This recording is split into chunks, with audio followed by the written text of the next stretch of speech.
Hello my dear student, I hope you all are well. So आज हम geography का chapter number 5 map reading and depiction अर्थात कि मानचित्र पठन एवं अंकन कैसे किया जाता है वह इस चैप्टर में पढ़ेंगे। पिछली कक्षाओं में आप मानचित्र का आशय एवं किसी क्षेत्र के भौगोलिक अध्ययन में मानचित्र का महत्व पढ़ चुके हैं। मानचित्र कई प्रकार के होते हैं, अर्थात जो हमारे मैप्स होते हैं वो वेरियस टाइप के होते हैं। भौतिक, राजनीतिक, वितरण मानचित्र एवं विशेष उद्देश्यों की पूर्ति हेतु विकसित विशेष मानचित्रों का अध्ययन भी आप कर चुके हैं। पिछले के चैप्टरों में आपने ये सभी भौतिक, राजनीतिक, वितरण मानचित्र एवं विशेष उद्देश्यों की पूर्ति हेतु जो भी मैप्स थे वो आप सभी पढ़ चुके हैं। इस अध्याय में हम किसी क्षेत्र की जलवायु संबंधित अर्थात कि किसी भी प्रदेश में क्या क्लाइमेट है, क्या वेदर है, वहाँ की क्या हवा का क्या माप स्तर है, उस विषय में हम जानेंगे। मौसम मानचित्र से आशय अर्थात मीनिंग ऑफ वेदर मैप। जो वेदर मैप का मीनिंग क्या होता है, अर्थात वेदर मैप अर्थात क्या? ऐसे मानचित्र जिसमें पृथ्वी के किसी भाग पर घटित मौसम संबंधित दशाओं अर्थात जैसे कि तापमान की स्थिति, टेम्परेचर, वायु दबाव, वर्षा, पवन की दिशा एवं वेग अर्थात कि temperature, air pressure, rain, speed and direction of wind, condition of cloud अर्थात वहाँ किस प्रकार का है वह हम इस लेसन में देखेंगे। मौसम मानचित्र को निम्नलिखित विशेषताओं के आधार पर समझा जा सकता है। जैसे कि पहला, मौसम मानचित्र में मौसम के तत्वों का चिन्हों द्वारा अंकन किया जा सकता है, अर्थात the weather feature are indicate on the map through standard sign. Second, मौसम मानचित्र को तैयार करने हेतु वेधशालाओं अर्थात ऑब्जर्वेशन पायलट्स ऑफ एरोप्लेन, वायुयान के पायलटों, गुब्बारों तथा जलयानों से मौसम सूचनाओं को प्राप्त किया जा सकता है।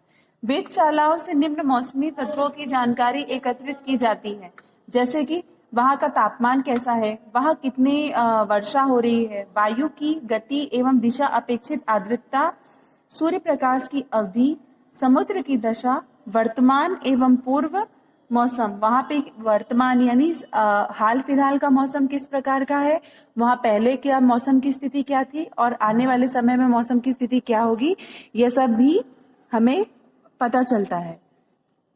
फोर्थ पॉइंट, प्रत्येक विकसित राष्ट्र में मौसम मानचित्र का प्रकाशन किया जाता है, अर्थात जो भी कंट्रीज हैं वहाँ सभी जगहों पर मौसमी तत्वों की जानकारी एकत्रित की जाती है, अर्थात वहाँ पे सभी कंट्रीज में मानचित्र अर्थात कि मैप्स का प्रकाशन वो पब्लिश किया जाता है। फिफ्थ पॉइंट, भारत में मौसम मानचित्र का प्रकाशन 1875 में आरंभ हुआ, अर्थात जो ये मैप्स थे वो कब बनना स्टार्ट हुए? 1875 में। वर्तमान में मौसम मानचित्रों का प्रकाशन पुणे से होता है। अभी प्रेजेंट में मैप्स कहाँ पे पब्लिश किए जाते हैं? पुणे में। मौसम मानचित्र से प्राप्त मौसमी दशाओं एवं सूचनाओं को जो वहां से हमें जो भी चीजें मतलब सूचना प्राप्त होती है वह किसके माध्यम से? समाचार पत्रों, दूरदर्शन एवं आकाशवाणी के माध्यम से प्रसारित किया जाता है। मौसम मानचित्र तैयार करने हेतु मौसमी दशाओं तत्वों का निरीक्षण एवं अभिलेखन वेधशालाओं में प्रातः 8:30 एवं इवनिंग में 5:30 तक होता है। 2 टाइम पे वह उसका मापन करते हैं। पहला टाइम मॉर्निंग में 8:30 और सेकेंड टाइम इवनिंग में 5:30। मौसम मानचित्र में सूचनाओं को प्रेषित करने हेतु कूट संख्याओं का प्रयोग किया जाता है, अर्थात कि the information for this map is send through code number which indicate a particular feature, अर्थात वहां पे एक कोई पर्टिकुलर कोड दिया जाता है कि ये कोड को हम यूज करके मौसम का हाल जान सकते हैं। अब हमारा नेक्स्ट पॉइंट है मौसम मानचित्र अध्ययन की आवश्यकता एवं महत्व, need and importance of the study of weather map, अर्थात कि जो वेदर मैप है उसकी आवश्यकता हमें क्यों होती है।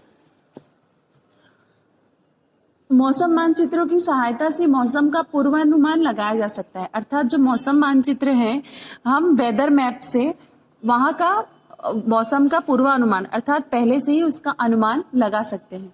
इसे समाचार पत्रों एवं आकाशवाणी के माध्यम से प्रसारित किया जाता है।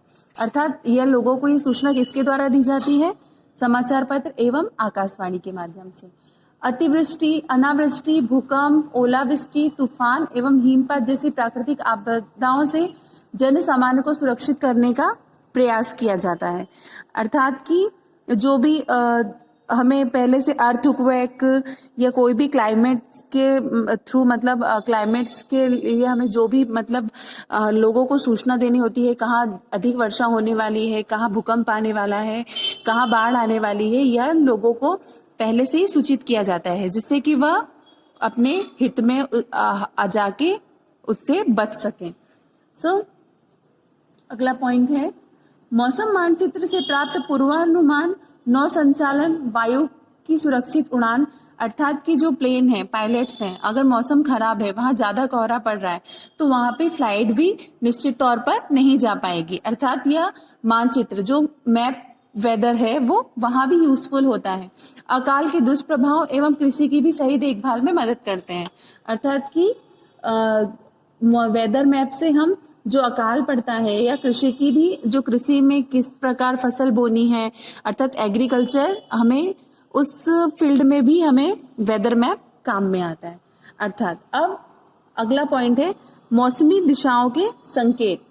प्रेक्षणशालाओं से प्राप्त मौसम तत्वों को मानचित्र पर अंकों, चिन्हों या प्रतीकों द्वारा प्रदर्शित किया जाता है।